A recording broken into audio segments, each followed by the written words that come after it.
Бәріңізге сәлем достар. Бәріңізге сәлем достар. Нұржан үйіне қош келдіңіздер. Бүгінгі көңіл күйлеріңізді комментарийге жазып кетіңіздер. Бүгін бізде өте видео болады. Яғни ол видеоның аты мамаға пранк. Ужас.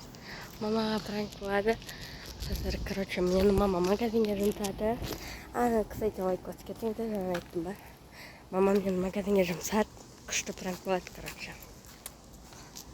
Ал мені сүт алуға жұмсады. Қызық көреміз.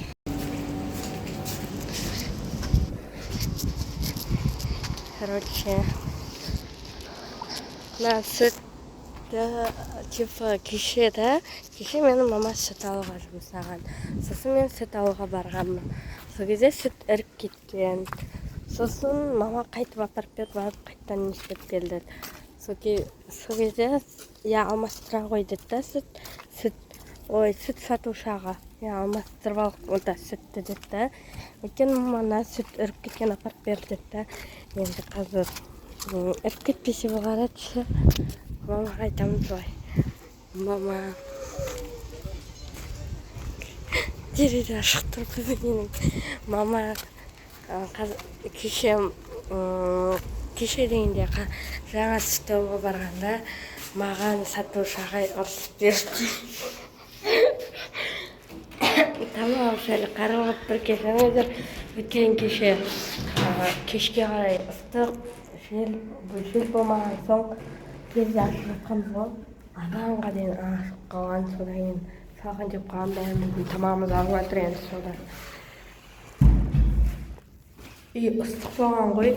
Сол кезде ыстықтап терезе ашқанбыз. Түнде ғой, кешке таман сағат 12-лерде, 11-лерде. Қазір айтамыз. Реакциясын көреміз. Мама не дейді екен.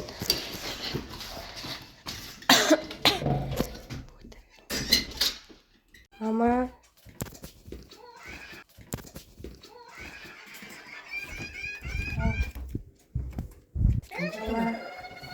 Не ғой сатушыға ше маған ұрысып берді. Не тағы әкеп берсем оңайды.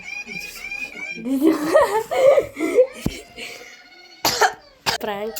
Мамаға өтпеді, блин. Келесі басқа біреуге жасаймын. Әліге жасағым, әліге де тоже өтпеді. Ешкімге өтпейді.